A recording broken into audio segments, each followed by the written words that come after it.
Welcome to the Inspired Podcast. I'm your host, Andrea De La Cerda, and each week I'm bringing you the latest discussions and news about changes in the landscape of education and entrepreneurship. As a 22-year entrepreneur, corporate executive, business coach, and leader, I mentor a community of change-making men and women to get out of their box and step into their true calling to make the biggest impact on this world. This podcast is all about empowering us all, navigating life's twists and turns, and stepping into the fullest version of who we're meant to be. Hi, everyone. Thank you all for joining me on this episode of the Inspired Podcast.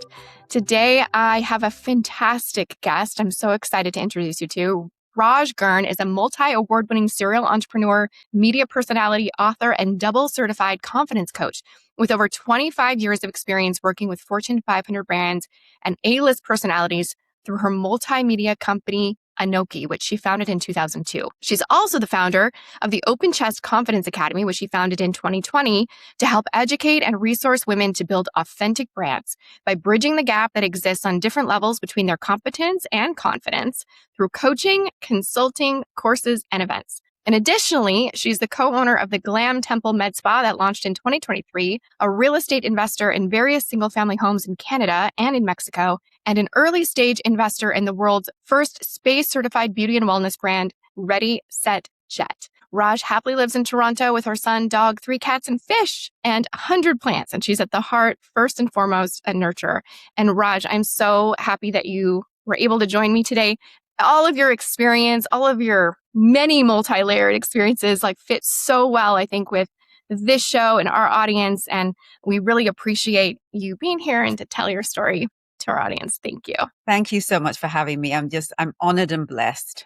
I'm very much looking forward to, an insightful conversation. And I really hope that, what we talk about is going to land with your audience. Yeah, me too. I have no doubt that it will. And let's start by unpacking a bit of your story, if you can, for us, of where you're from, how you kind of got to this place. You truly are a serial entrepreneur, and that I'm sure your mind doesn't stop, with ideas of new businesses that you could start. So, when did you discover that about yourself? What was give us a little bit of a picture into what your life has been like. That's such an enormous question. And I think that the best way for me to answer that is, if you haven't already guessed, I am British. I was born and brought up in England. And I was brought up by South Asian parents who were themselves immigrants from India in the 60s. So I grew up in 1970s and 80s United Kingdom. And the landscape at that time there was very monochromatic. You were either white or black. There was no in between. So, me being brown, the myriad of rich kind of, background that I came from, a society that is over 5,000 years old, scriptures going back that time. I really was brought up in a very, very heavily traditional background. But the dichotomy in my upbringing was that, in the home, I was very much brought up as a South Asian girl. Outside the home, in the school environment, growing up in, pop cultural society of those times, I was very kind of confused about who I was and who I needed to be, because the narrative in the home and outside of the home didn't match. There were very much conflicting ideologies, because in the home, there was a very stringent ideology from my culture of who I needed to be as a woman. And then there was this whole other, idea of what a woman could be outside of the home. So it was that dichotomy that kind of, brought me into kind of trying to figure out who I needed to be. The big ultimate question we have as humans, right? Who am I? Why am I here? What is the magic that I'm supposed to bring into this world? And am I living that, right? So, first of all, how, as a young woman with these two very different messages, integrating them often probably on the same day. You go to school, you get these messages, you observe the young women around you, their belief system, you come home, totally different expectation. How did you, growing up, were there moments that you rebelled from that? Were there times where you just were left confused about how did you process that emotionally when you're a young person? That's such a good question because there's just so many micro chapters that come about as we grow through, our infant years to puberty to then young adulthood, regardless of cultural background, right? Like we all know this. We all have that Mhm. struggle. Yeah. In my case, the added struggle was that I had too much coming at me. Like, there was just too many potential narratives that I could be, um, because I was exposed to so many. But there was only one that I was allowed to be, which was, the girl that was being reared to get married. Yeah. So I need to know how to cook, how to look after myself. There was a lot of nurturing skills that were learned because, in my culture and a lot of cultures that come from more ancient times, which pretty much is all of them except the West, right? Yeah. But we We borrow a lot of those other yeah. patriarchal. And you come from a background, like we all come from a background that inherently comes from an ancient culture of sorts. We're Right. sitting here in North America, thinking that we are in this kind of new world, but we're really not because what makes us who we are, the DNA of who we are, comes from many ancient cultures, right? Yep. I digress because I was answering your question and I've kind of forgotten Sorry. what That was question you my were fault. asking. No, it wasn't at all. No, Please. so I guess as a young person emotionally navigating that, right? Because your frontal Yes. lobe is not fully formed yet. So your monkey brain might be at work. Who knows? I mean, this is what we do when we're and teenagers are teenagers. So yeah, how did that play out in your family? So I guess it was really it was a huge battle. There was an internal battle within me as to, okay, this is the version of who I'm meant to be, and the ultimate goal was to marry someone who could take care of me. So someone that was very well established career-wise, the families aligned, our value systems aligned, all the things that, Western culture doesn't tell you is why you should get married because Western culture is more romanticized. It's about the romance and the love. And those are the things that are supposed to carry you through a marriage. Whereas in my culture, what's supposed to carry you through a marriage are, like-minded upbringing and value systems and the same kind of socio-economic background, more the Mhm. practical things that really actually, if I look back over, my life, are the things that I feel should be in place when you think about getting married. But without the piece of, the love, I feel doing those practical things are very difficult to do because you need to anchor all of those practical things in something that is, more integrated with why am I fighting for this life? Because, the love that I have for this person, the respect that I have for this person and the other way round is what's going to carry me through the practicality of life and the hardships of life and the successes that, as an island, do you really want to be successful on your own? Right? Do you want to share that with someone? Right. So do you feel in hindsight looking back that there are ways that this kind of Western culture could teach your Eastern roots and your Eastern roots could teach the West? Like, did you find yourself in a place of like embracing them both from a standpoint of maybe each has something to learn from one another? That's such a great question, Andrea. And yes, my short answer to that is yes, because there's only so long you can keep fighting the battle without getting exhausted and thinking to yourself, I'm not really getting to anything that is giving me peace and contentment and allowing me to feel like, I'm actually living a life rather than life living me, which is a Yes. struggle we all have, right? And Right. that pivotal point happened for me when I actually became a mother. So here I am living the life that I'm meant to live according to my culture and being, something that belonged to someone else. Because, I always was either a daughter, a sister, a wife, or a mother. But when I became the mother is when my eyes opened and I realized that how am I supposed to nurture this child without the experience of life, without having a perspective that I can Mm, teach this child? Because even though I hadn't figured out when I was growing up how to marry the two worlds and the two ideologies and the two perspectives, I'm now faced with having to do that for someone else. And it's almost like you need to be able to be faced with that kind of a problem in order to feel that, hang on a minute, I need to deal with this, because what's a greater love than the love of a mother for their child?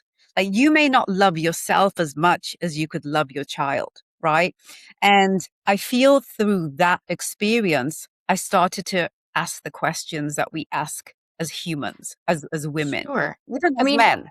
it makes sense. You're also seeing it through the eyes of a child. There's something about, I mean, my children were they were very young. I remember often feeling like they were almost a mirror in front of me, which I didn't always love, by the way, but but there's something to be said about the way they're reacting to me and I'm reacting to them, and I'm also seeing them experience the world for the first time from this childlike perspective that doesn't have any imprinted, opinions about culture and color of your skin and where you live and, religious tradition, but really is just that childlike and innocent space, which I think is an opportunity for all of us as parents really to lean in and learn from that if we can, but it's hard because No, it is. But you often know it's a what you mirror. said there?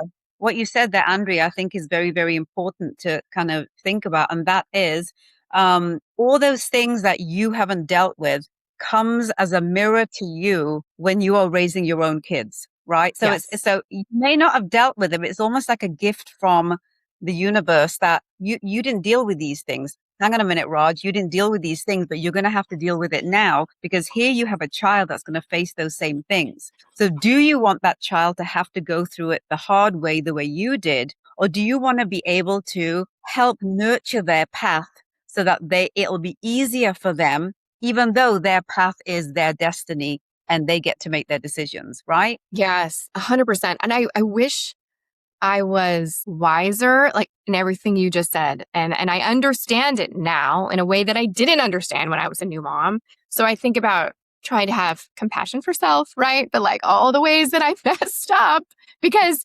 reframing it that way can also take some pressure off of parents too, and recognize that this is a learning. You don't have to have all the answers. You don't have, but if you look at this as a learning opportunity, an opportunity for you that the universe has given you to learn more about yourself in concert with this other individual, this human, it can be really very freeing and take some pressure off. But of course, I was always striving to be the perfect mother, so I had all the mom guilt, I had all the things I'm doing wrong, and um, played those in my mind, which was counterproductive. But But yes, we I do that, truly, right? We yeah, do that, Andrea, right? Like we automatically go to the guilt, right? The cup that's half full rather than the cup that's, the half empty cup rather than the cup yeah, that's, half full. Because if we were to look at the cup that's half full, what is the checklist of things that you do right? I'm sure it's bigger than the checklist of things that you have yet to figure out. But it's the other side. It's the two or three things that we don't get right that, we determine our value and our abilities on, instead of all of the other things that we've got right. Why? Because they're not in our conscious brain. It's the things that we don't get right that are in our conscious brain. And I feel that this is where, a lot of the work within our journey as humans is about not just understanding the conscious space that we live in, but what about the subconscious space that we live in? There's a lot hmm there hmm we've already learned. And that helps us then evolve into the higher being that we're meant to be, because then we start to tap into our superconscious. And yeah, that's where yeah, we need to identify truly who we're meant to be. I found that out to answer your question. What a long way to get there, but I'm going to answer the question. How I got there about balancing the two different cultures was, I started a company called Anokimedia in 2002, which you mentioned off the top. And my task with that was to try and figure out how to provide value and support to other people from my community in North America, because I'd moved from England to North America to get married. And, what are those struggles? Having a sounding board, having a community where like-minded people who are struggling from these two, very differing cultures, and learning from each other, what have we figured out, and sharing it. And that's what that media was all about for me. As the community started to figure that out, I parallelly started to figure it out. And I think that's what's really helped me become the person I am today, is that constant, need to be the student of life. I figured this out, and I pat myself on my back and say, I've done this, right? This is great. I've created greatness for me, right? Now let's go to that next chapter of greatness. Why is it that we're always looking for greatness that never seems to, be in our present moment? Why is it that greatness can't be something that is constantly evolving? Like, we're always reaching greatness, but then there's another greatness to reach. Why is it that we're always looking for utopia and not realizing that we keep getting to utopia? It's just then the needle keeps moving to the next version of what that needs to be. Take that moment. Oh my God. I say this all the time to the women I coach. Take the moment to look at your life and see how truly great you are. Truly great what you've accomplished is. Because your ground zero is your ground zero. What you've built from there is nothing but greatness. You said so many things in there that I want to pull out, but I think that us remembering our own sovereignty, right? And it really, how truly powerful we are. It's like almost like we will never know how truly powerful we are. And your path, which I think is so interesting and inspiring, is that your evolution, it sounds like, is almost one business at a time. It's like, gosh, your personal development and your growth, right? I'm the same. I'm that serial entrepreneur. It's like I didn't get into business on my own for that. By the way, I didn't know that was going to be a thing. I was just going to build a business, right? But how much you have to face yourself, your shadows, and your room for expansion is so equally, like, hugely important in terms of like leading to the success that you want to achieve, right? And so I love your story and the way that you can take this one business and you saw a need, you saw an opportunity, and then how that also helped you expand. And as you expanded, then you were able to step into the next thing, right? And I just think it's beautiful. And not everyone has that entrepreneurial like chutzpah, right? Not everybody's story is going to look like that. But everyone does have an invitation to expansion in their life show up in certain ways, right? Like, and it's identifying, I think, like, I love helping people identify that moment in time, at the time that seemed super innocuous, ended up changing the way they saw something, or changing a perspective, or led to a new relationship that changed their life. And I think that's just, there's so much insight and magic in that. I love that. You're absolutely right, Andrea. You just brought something to my mind that I have to share this with you, because I think that this may help some people out there, because we do this as women. We do this as humans, actually, but women especially. And that is where, that imposter syndrome, that limiting beliefs that I am not good enough, is such a load of crap. I just have to put it out there and tell you just that out. The reason is, through my media company, I had years of interactions with people at the highest level, Andrea, right?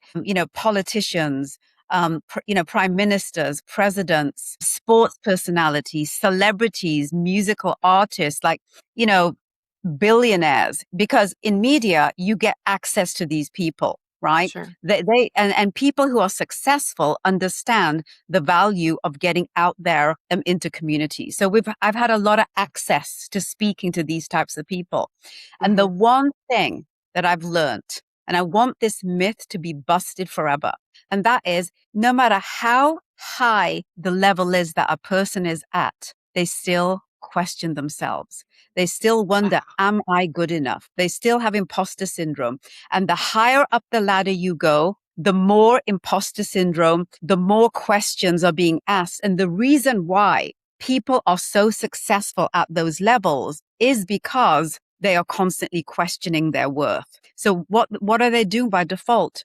They are doing more actioning of things to answer that question for themselves. Okay, I'll get there once I get this degree. I'll get there once I get this promotion. I'll get there once Forbes is talking about me. I'll get there once I get 1 million people following me, right? But that mark never ends. It can't, because that's the journey of life, right? So if there's someone, if there's a woman out there that's listening or watching this, I really, really want you to understand that you will never, ever, ever get over imposter syndrome. You will never, ever get over limiting beliefs. It'll never happen, because that's the journey of life. Mm-hmm. What you do need to do is pat yourself on the back every so often and say, I did that. I did that. There is greatness in that. There is value in that. And then just keep moving the post that little bit further, but that little bit further that is realistic. That's the piece that people mess up on. They look at these high fluting ideas and they don't look at where they're at, and they have no plan of how to get there. Right. So that's one thing I teach, Andrea. I want to share that with you, is have that, one goal, that those two goals, right, that you want to accomplish in the year, right? Then look at, how do I get milestones from where I'm at? Like, what milestones do I need to hit to get to that goal? Then look at each of those milestones and create steps to get to each of those milestones. So you're never focusing on the goal.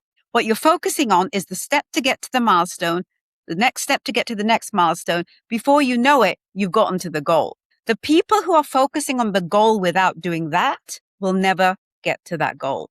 It just simply won't happen, because without a strategy, without actioning that strategy from where you are, the reality of where you are, you'll never hit that goal. And if I can do it with an arranged marriage, with having a culture that told me I'm supposed to be someone and not my own person, with having a child that opened me up to the fact that I've got to figure it out, not having a business degree, not having a journalism degree, not having any celebrity ins, not having any corporate ins, but just creating it step by step and figuring it out. If I can do it and get here and have several businesses and still have imposter syndrome, so can you. Yes, I love that. And I think I appreciate you saying that about imposter syndrome. That's so important. That nobody's immune to it. Male, female, like no matter how much money is in the bank or how much celebrity status you hold, that everyone carries that. We have that in common. I think what I would take it a step further, and even what I would love to see, particularly in communities of women, and I think this is getting better, but communities of women, I'm just thinking about like moms, for example. You've got the stay-at-home moms, and you've got working moms. That's an example, right, of sometimes we create community where we compare ourselves. And we all have imposter syndrome, and then we kind of make it worse for each other, when very counterproductive, when we're all of a sudden comparing what we have and the haves and have-nots within these communities. And I do think that in all the seasons of my life, and I know you've had many too, it's just you can learn to have compassion for people in a different circumstance. But I think we have some work to do there. I'm not sure that helps us in the end when it comes to overcoming that imposter syndrome. You just said something so powerful that I want to kind of just step into it for a moment, if I can, Andrea. And that is, there are so many women's organizations out there, and sometimes being in them is counterproductive, because all people ever talk about is how much success they have in some of them, right? Mm-hmm. And that is a fearful place to be in, because you want to be in a community that actions you at wherever you're at in your point, is able to action you, provide resources, provide network, provide opportunities, right? For the real struggles in whatever stage you're at, which is something that WOMEL does really, really well. Mm-hmm. right? Yes. But I've been a part of some of the highest level of women's mastermind communities, and I've had to walk away from them because it's kind of like it's women on steroids that are trying so hard to beat men at their own game, when what I feel needs to happen is that we have to step into what innately makes us female and utilize those attributes to rise. Things like nurturing skills, emotional intelligence, right? You know, Collaboration. Yeah. collaboration. How to run a house is like running an empire, right? Women Yes. do that better than men. It's a fact. Mm-hmm. Well, and I think that require the vulnerability that will require, and I think it's meant to, though. I think like to really get sharper at whatever it is you're doing or really overcome the real stuff, you have to be willing to talk about the real stuff. You have to be willing to talk about the real story about the real stuff in order to make these accountability communities or be able to support one another. We also have to be willing to just be raw. And that is difficult. That's not everyone can, feels like they can do that. We can all work on ourselves so we can get to a place of that. I recently joined a founders community, and I've only been in it for maybe a few months. And so I went to one of my first mastermind events. I think it was the second one in my mastermind group. So I barely know these people, right? I've seen them once, and I was going through some stuff. I mean, really serious stuff. And the assignment was like, we had 90 minutes together or 2 hours, like your biggest issue, lay it out there. And I did reluctantly. And what I got back from that community, wow. I mean, you really know that you're in concert with people who are in the trenches too. And our ability to meet each other in that place of vulnerability there's so much power in that when we can embrace it. But it's difficult, very But difficult. it's interesting because then there's also the flip side of that, right? And I want women to kind of really lean into looking at this when they go and join communities. There's the other extreme where it's kind of like a pity party. There's communities where there's so much woe is me going on that nobody Yes, actually true. ever gets any work done. So be cognizant of what your needs are. Like make a Yes. list of what those things are you need, and find communities that can actually help you check those off your list. If you're there just, to make friends, or you're lonely and all of those things, be honest with yourself that that's why you're there. So you're actually not going to get out of it the things that are on your list. And that's okay too, Andrea. It's Mm-hmm. okay being communities because you need emotional support or you need a friend, because we are more and more, especially moms, are more and more isolated Yes. when we're stay-at-home moms than we are in any other environment. Because now with everything being online, even our kids' activities, etc., there's just so much that takes them into isolated environments that also takes away from your time to be with your kids as well. But that's a whole other show. But that's Oh, yeah. also a thing. For sure. Oh my gosh.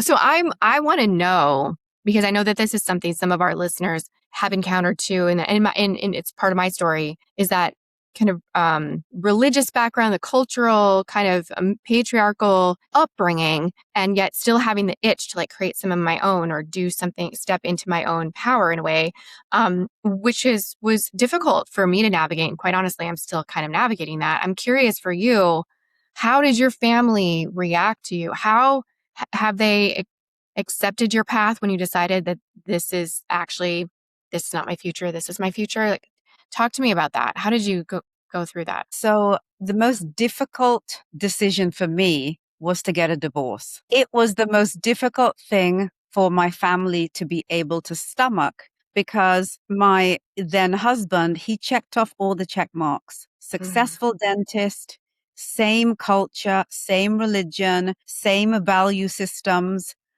extremely well mannered, like gave my parents the utmost respect. So, from the outside, what the heck could I want to give all that up for? And to be very honest, there was no drama in our, divorce. Even till today, we share businesses together. Oh, We wow. have raised my son together. he paid for everything. I nurtured him. That was the Mm-hmm. relationship that kind of Uh-huh. stayed, if I'm to be perfectly honest.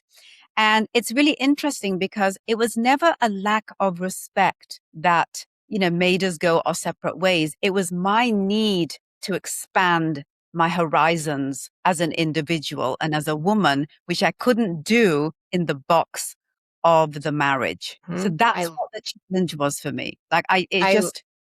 I have so much respect for my ex-husband. He's an incredible human. For anyone out there that feels that maybe like there's a drama thing that I'm hiding, there just truly isn't.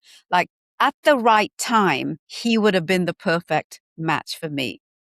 But I just wasn't ready for the marriage commitment because how do you get married to someone when you don't even know who you are? Like marry you first. That's what I always say. Exactly. Oh my gosh, so good.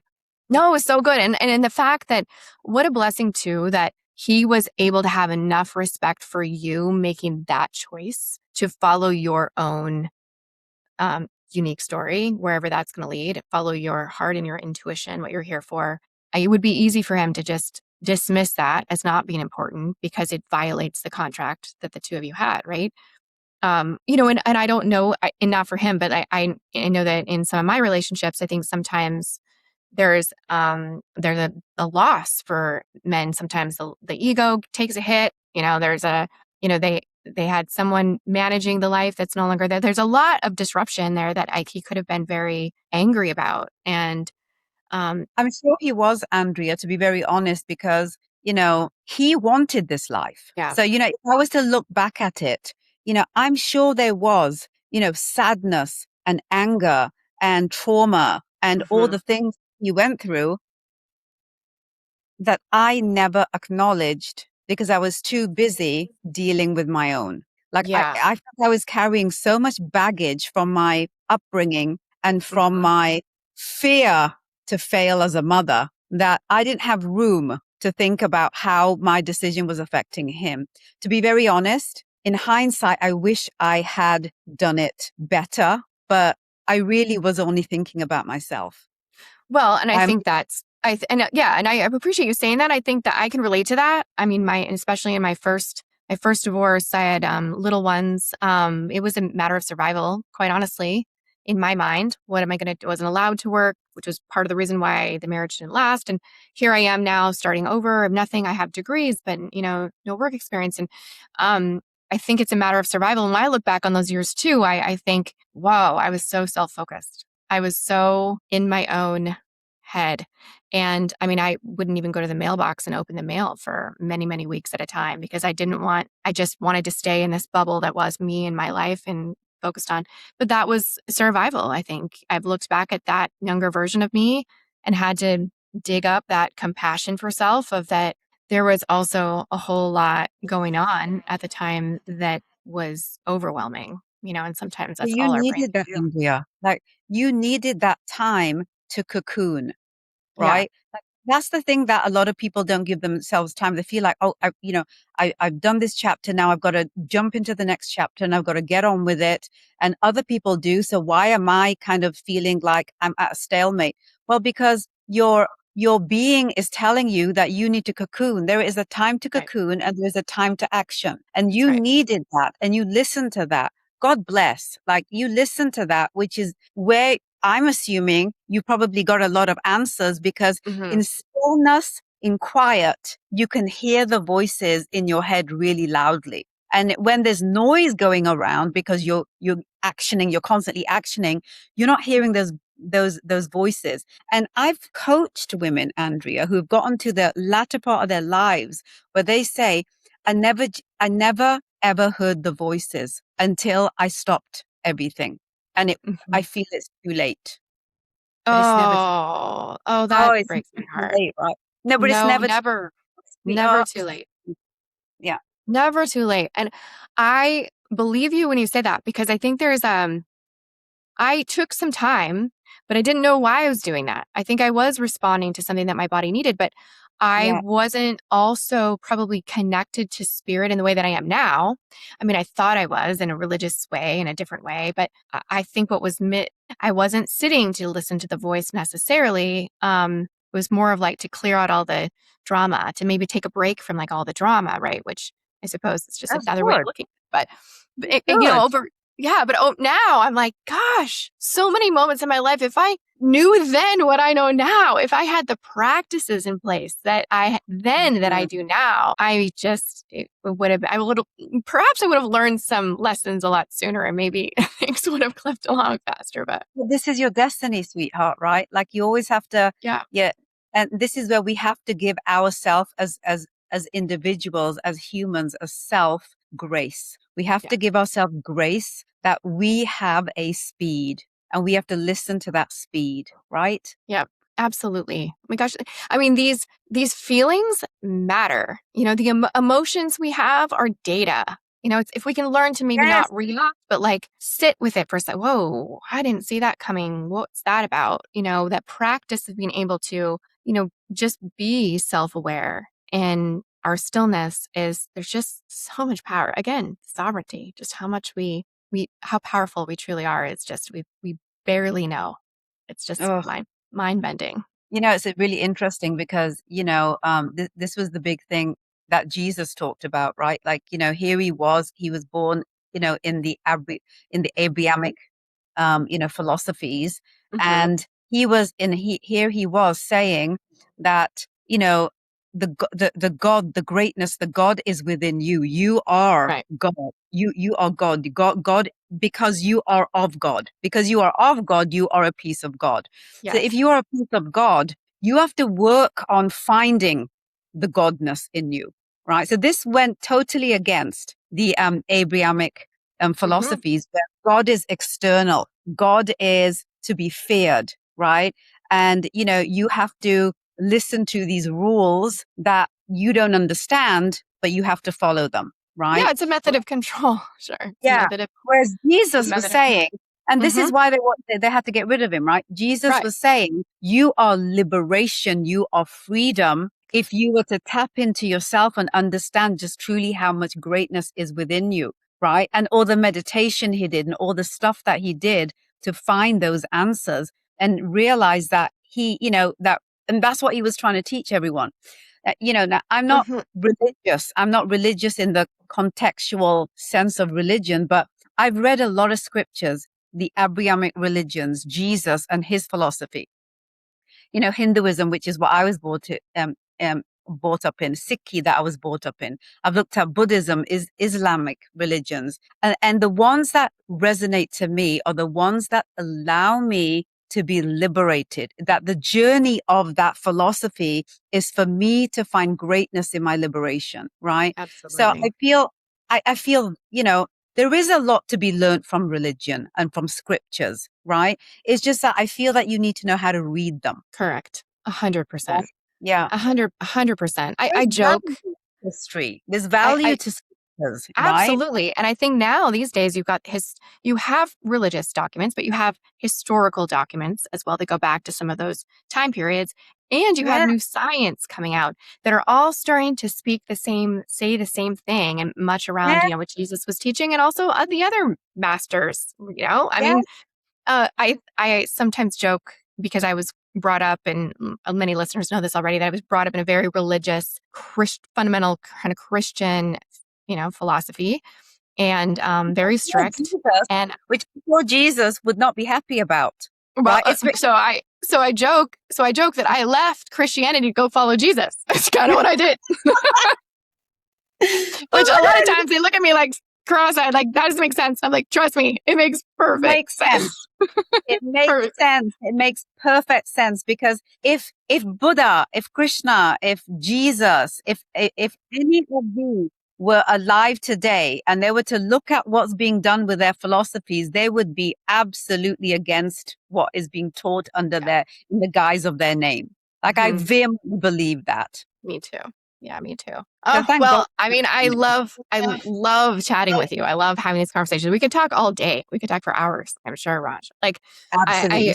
I your story is so beautiful. It's so complex and multi-layered, but it all comes from this authentic place of your own personal journey. Like journey toward expansion is what I love about your story, because that has been the guiding kind of compass for you.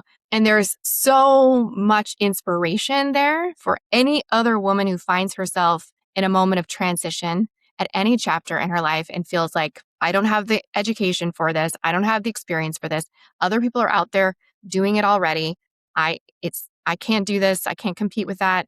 Anyone who's even remotely thinking that, is your story is such a testament to how there is freedom beyond that thinking. And I just appreciate you so much and all that you're doing in the world today to encourage and provide insight for others. So thank you for Thank that. you, Andrea. And I'm so honored. Thank you so much. I oh, appreciate. yes, absolutely. And before we leave, please tell our listeners where they can find you if they want to find more about your work and what you're up to. I feel that the simplest way for you to get hold of me directly is either go to my Instagram under my name, Raj Gurn, or go to LinkedIn again under my name, Raj Gurn. Every way that you could then, move forward in communicating with me, you can do right there. Great. And we'll include those links in our episode notes so people have an easy way of getting to them. So thank you again, Raj, for taking the time with me today. This was wonderful, and I appreciate your time. Thank you so much, Andrea. I sincerely hope that, something that we talked about here landed with everyone that's listening, because we're all in it together. We really are. We're in it alone, but together. And I feel that's the distinction that we need to make. We are both. We are Yes. a community, but we're also an individual, and both matter equally. Absolutely. I love that.